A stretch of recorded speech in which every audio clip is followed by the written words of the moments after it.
Hey, welcome back to another TWiP PRO Photo Critique. I'm here with Troy Miller. We're going to dive into this week's submissions to the TWiP PRO Photo Critique channel.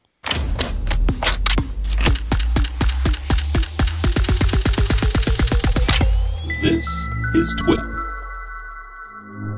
All right, I'm here with Mr. Troy Miller. Troy has donated his gracious time to sit down with me and run through some of the latest submissions to the Photo Critique channel. Some interesting submissions this week. We're going to dive into them. Troy Miller, are you ready to rumble here, man?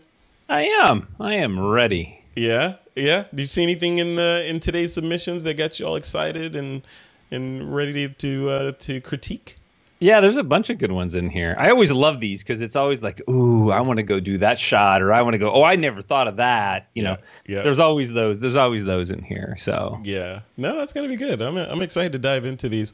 There's what do we have today to go through? How many we have? Wait, see, 1, 2, 3, 4, and then I've got 2 in and you've got 1 in just to fill it out, because for some reason the TWiP PRO Photo community was afraid of, and I'm calling you guys out. You guys were afraid of the liquid topic. Why were they afraid? Is liquid that scary? It's like we're all made of liquid for the most part, right? I don't know. Maybe they're all busy. They're all working.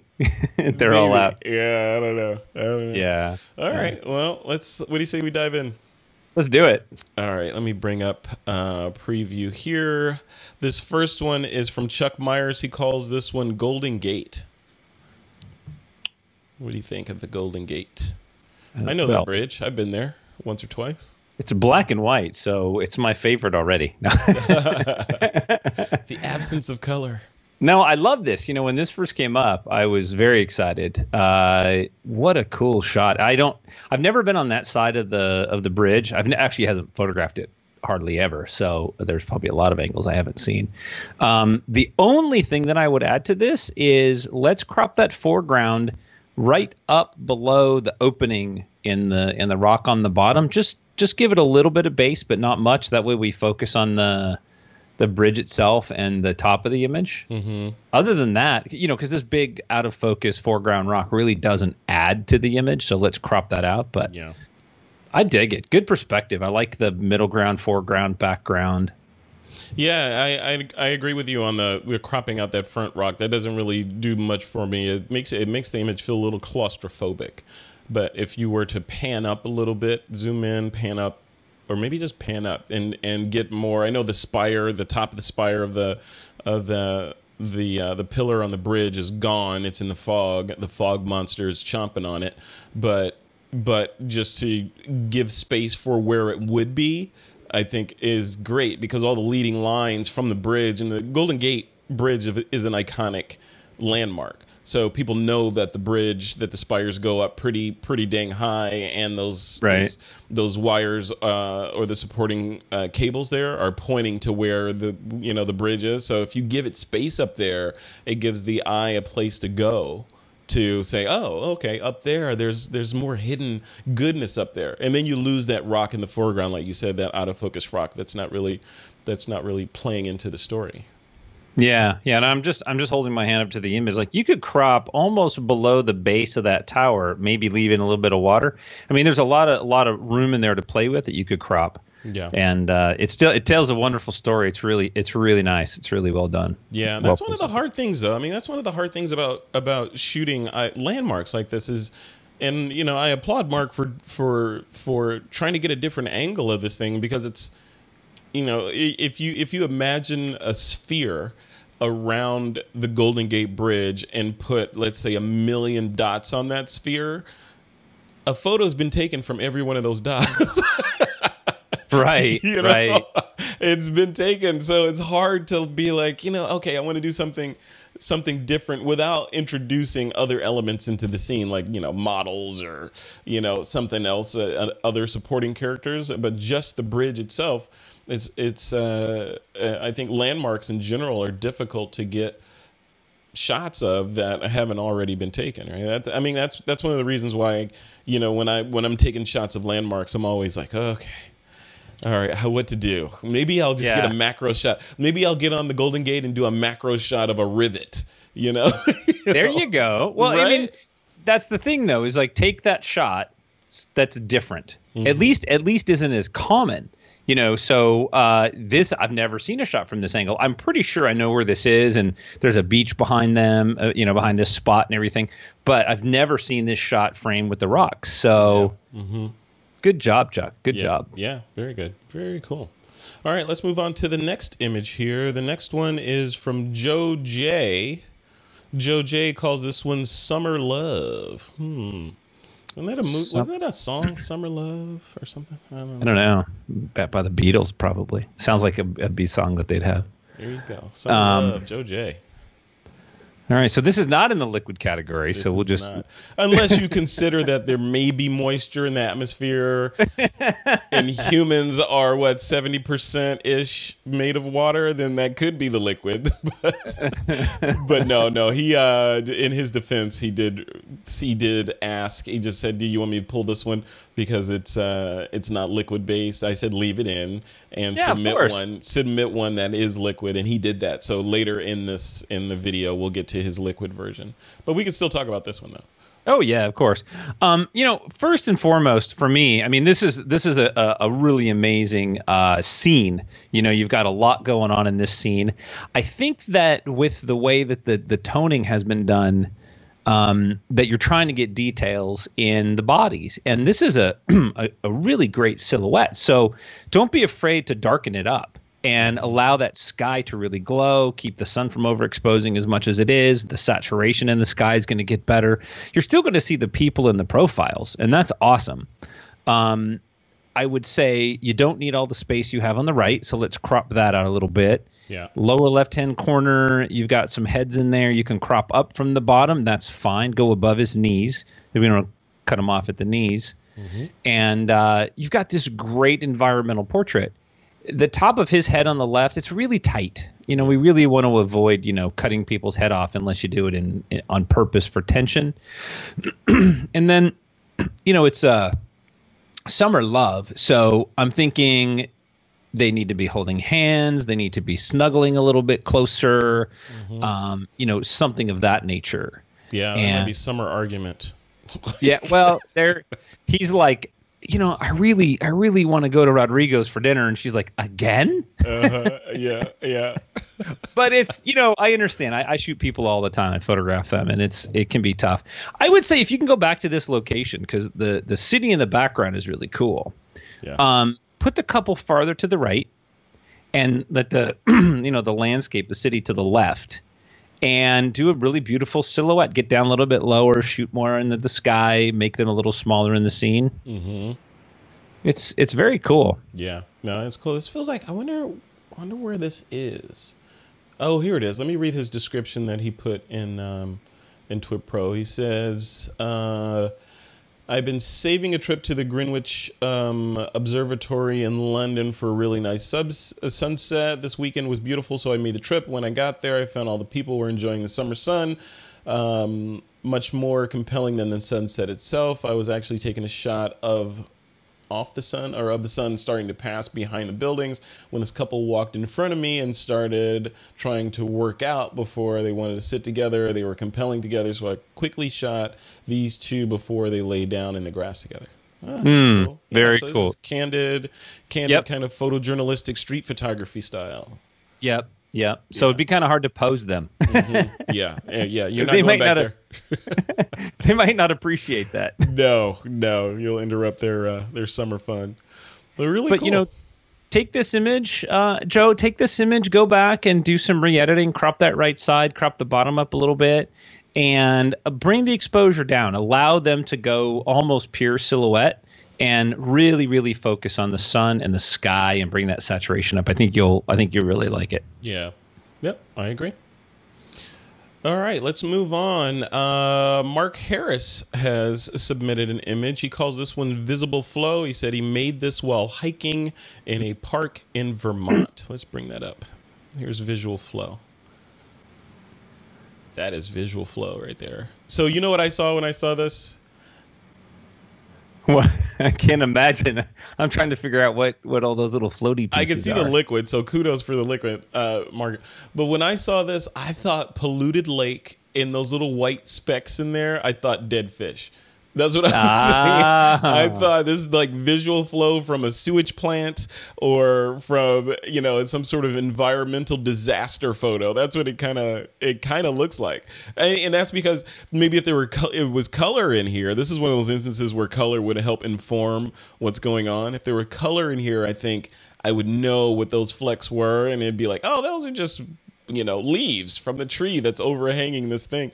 But my brain instantly wants to go to, this is a polluted lake with dead fish carcasses in it. So Mark Harris, tell us, am I wrong? What is going on in this image? Because that's what I see.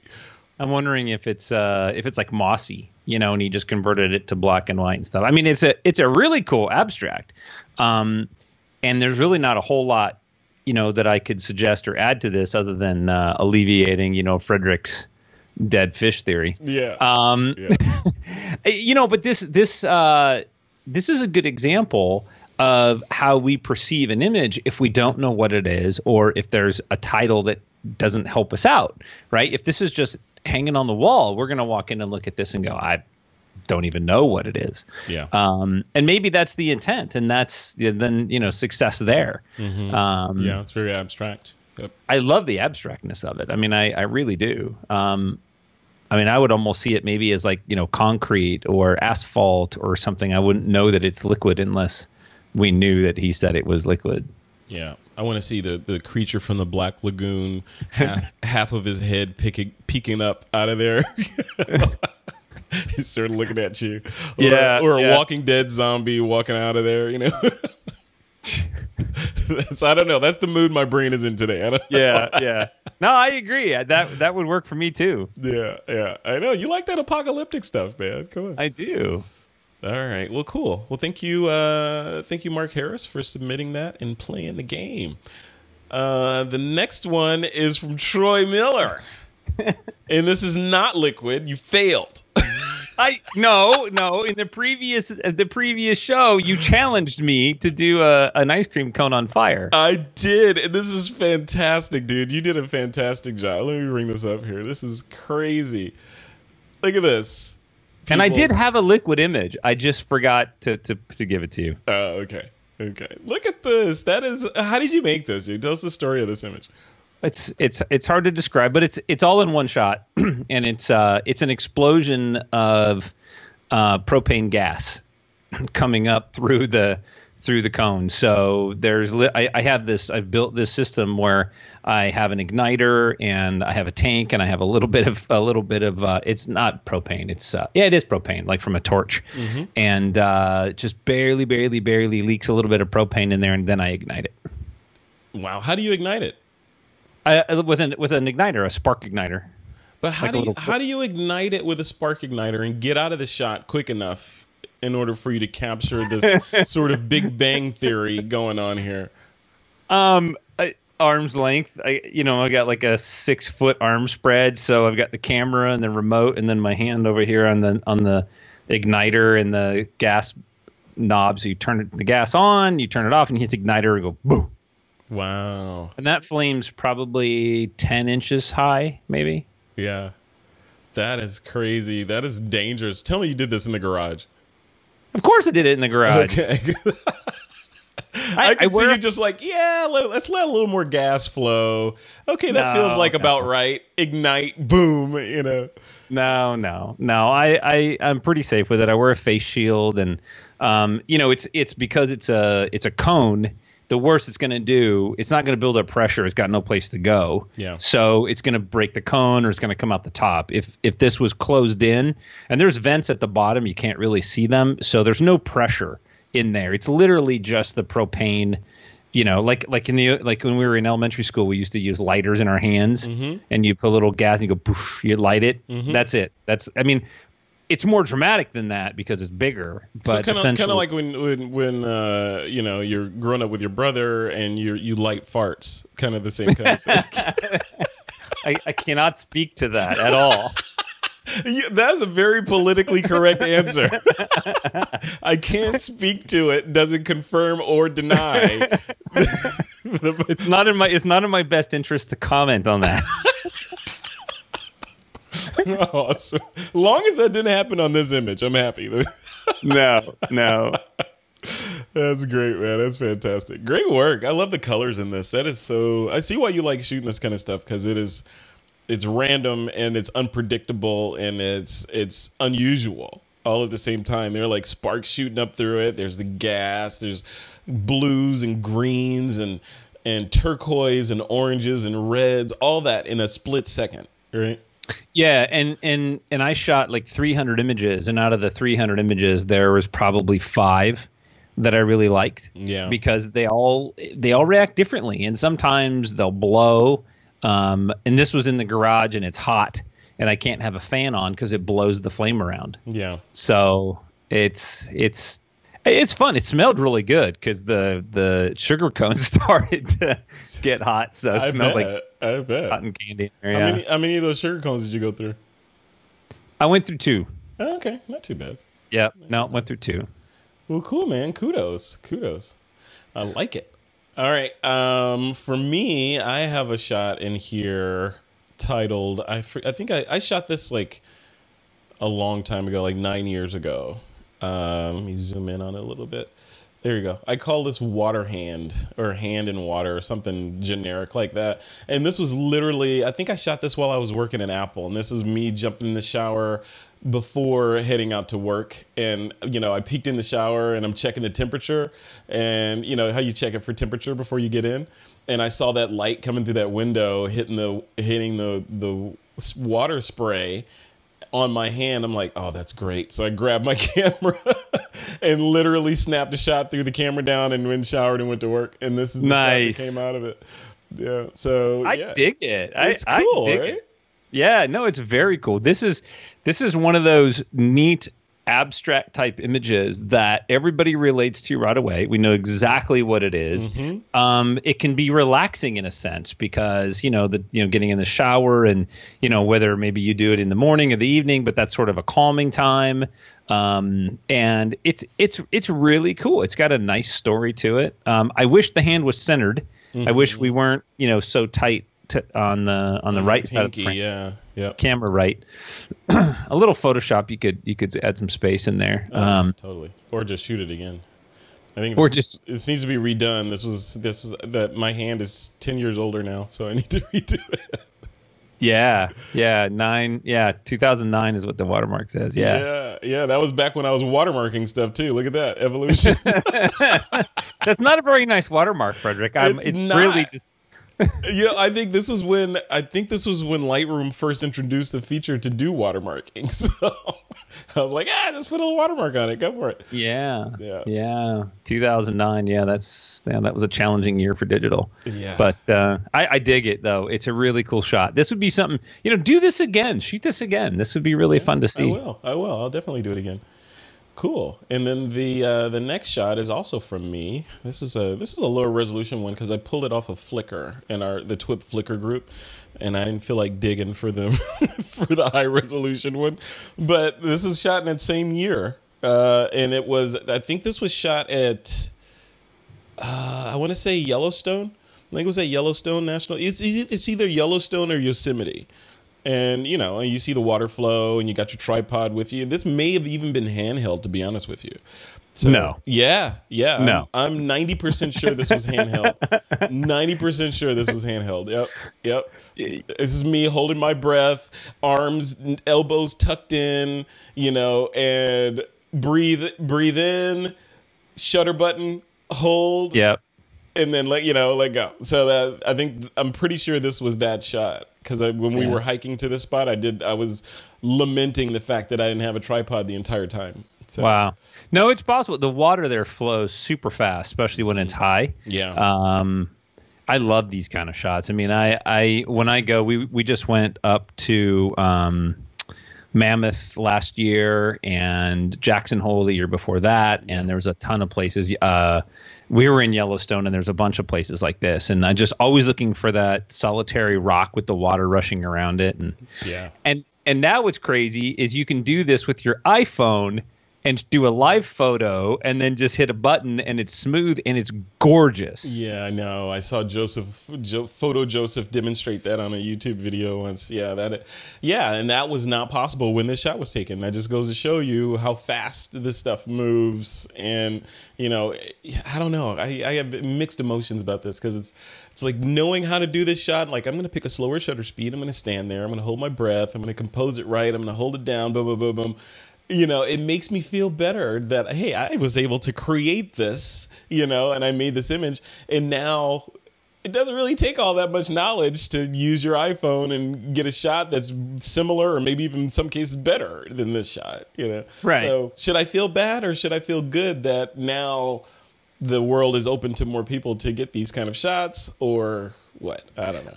I think it's exciting because honestly, then it challenges you to do better. Yeah. So instead of you just going to the same place or getting that easy shot and getting the smooth river, because everybody be like, oh, that is amazing.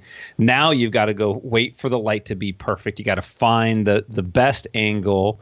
You know, oh, I'm going to go crawl up river and shoot it with a 400 millimeter, you know, because nobody's done that. So I'm going to try that. Right. I dig it. I think that's great. I think the challenge is there. Challenge accepted. I like that. Yeah. Very cool. All right, so we got one more image to talk about, and this one's from Joe J again. This is that liquid image that he submitted. Let me bring that up here. There we go. So he says in TWiP Pro, this image was taken after a night shift at work. I raced down to Hyde Park to catch the sunrise over the lake. The Swan was on a mission to make my life as hard as possible, but eventually it ended up where I wanted it to go, and I got my shot. Very cool. Oh, good for you. Yeah. Oh, no, that's awesome. That's awesome. That's really cool. I'm just kind of wondering what those lumps are in the right. What are those things? Oh, yeah, I know. I'm looking at those too. I don't know if those are like some sort of rock formation. It looks man-made that they may put in there for the wildlife to get on. I don't know. Huh. I don't know what those are. Paddle boat, maybe? And I think just because we're staring at them and trying to figure out what they are, you probably could have just cloned them out of there. Right. Well, that's what I was wondering is if they're significant to the shot. You know, this is one of those kind of shots that a simplified crop is really going to help. I mean, we need the sun. We need, you know, the bottom of the Swan. I don't know that we need the entire shadow of the Swan, the reflection of the Swan in there. Yeah. We might be able to crop that out and focus on the Swan. This is also challenging in that they move and they don't like to be, you know, they often don't like you near them, or if they do, they come after you. Yeah. Bad attitudes.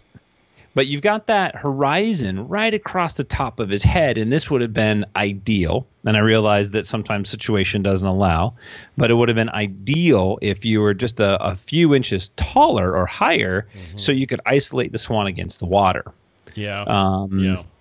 And that's you know, you got to hold that camera up high and point down. You know, pre-focus, try to figure that out. But that would really help a scene like this, or go lower and try to skim across the water and isolate the Swan against the dark shadow, because the Swan's backlit, right? Yeah. So you've got it's like one or the other would really help. But yeah. And my thoughts on this one were similar. Yeah. So a higher angle, isolate the Swan against the water. But then I was thinking, what if he had gone, because that pillar on the left hand, I guess it's the dock or whatever that thing is, the dark object.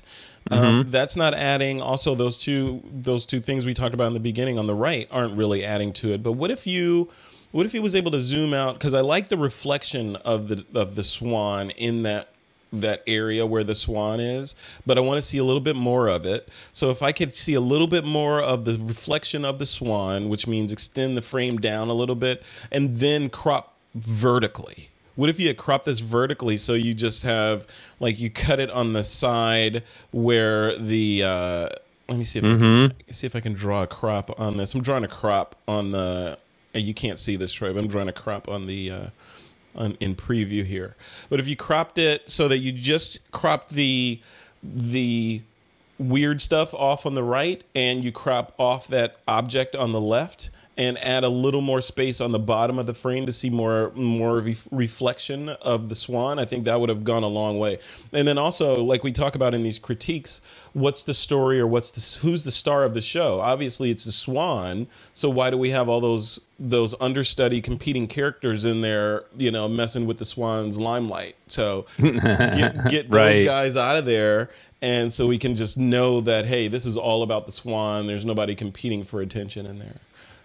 Right. And this is also a good example of the difference between what the photographer was actually able to create in that space and what we see. I mean, he may have been on this little narrow dock and couldn't move, you know, and we don't know. But those are things to take into consideration when you're taking the shot, is what can I do to do these sort of things? One thing I can tell you is that if you shoot into the sun, and you're always going to get a flare. Well, not always, but let's say most of the time you're going to get some kind of flare.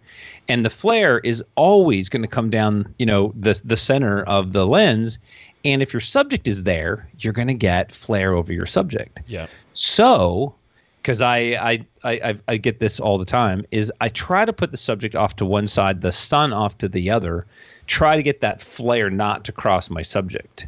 That can be helpful sometimes. Yep. But it's a great shot, and good job for getting out there. So he said this is sunrise, right? Yeah. He said this was no, taken after a night shift, or I guess it is sunrise. So yeah. He said he raced down to Hyde Park to catch the sunrise over the lake. Yeah, this is sunrise. Yeah. So what I was going to say was, you know, kudos to Joe for working a shift. Right. And then realizing that the sun's coming up and I'm going to go down and shoot this thing. Yeah. That's awesome. That's, you know, putting the effort in there. Yeah. Yeah. That's cool. Good work, man. Very cool. Awesome. Well, cool. That's it for this week's submissions. Very good, folks. Thank you for submitting those, even though, you know, most of the TWiP Pro community was afraid to submit liquid images for critique, because we're so hard on people. I think people are now gun shy. Troy, I don't want to submit. Yeah. So I don't know. Should we do liquid again and give people another chance, or should we pick something different? I think we should pick something different. I think we've done liquid, you know, now they'll sort of think on it a little bit. I think we should do something different. Yeah. What do you think? Well, we did urban decay, right? We did urban decay. We did food. We did urban decay, and now liquid. Yep. We did liquid. I don't know. Let's do, what about like patriotism?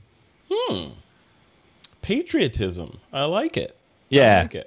Patriotism, and it doesn't, you know, for whatever country, because TWiP Pro is international. You know, there's people in multiple countries represented. So patriotism as it applies to your, you know, your region. So yeah. I want to see that. And be creative with it. You know, like don't be like you're in America and you're like, oh, here's a photo of a flag I saw driving down the street. You know.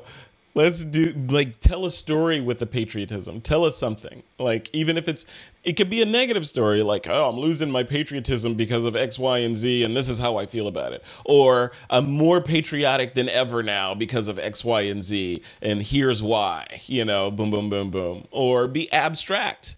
Right? It could be like a flag, and just like, you know, an American flag, we've got, you know, stars, stripes, red, white, and blue. It could just be a crop really tight on a flag showing the threads that make the flag, but you get the colors so you kind of know what it is, you know? Think outside the box. It doesn't necessarily have to be like, hey, I'm at a car dealership and there's a flag waving in the wind. I'm going to shoot that and submit it. Yeah, play with it. Give us something to talk about during these critiques. That would be awesome. That's right. I think they need to be incentivized, though, as you and I have talked about a little bit. I think we need to come up with a competition of some kind, a gift. A giveaway is what we need to do, right? A giveaway. I think so. Yeah. What can we give away? Well, let's think about that. So let's put it out. Let's put it out there. Let's say that for this we don't know what we're going to give away yet, but we will give away something in the next critique session.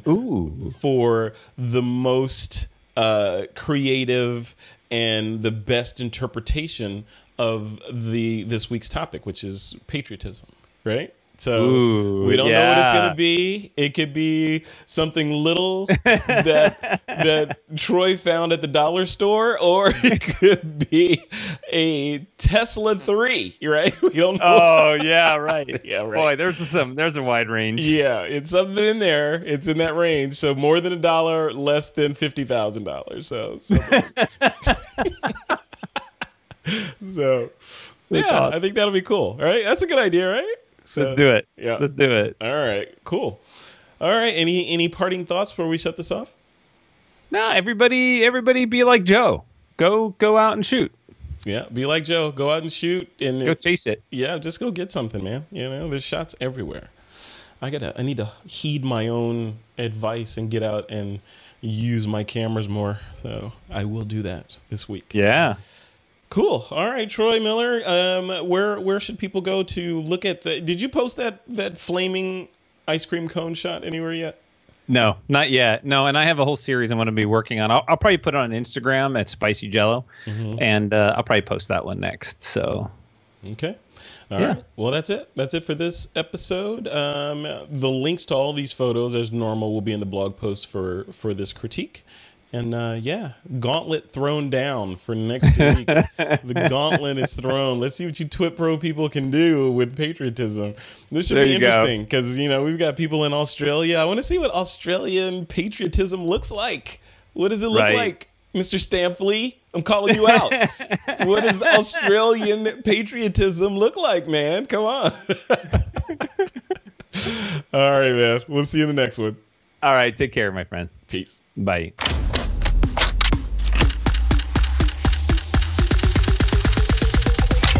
This is TWiP.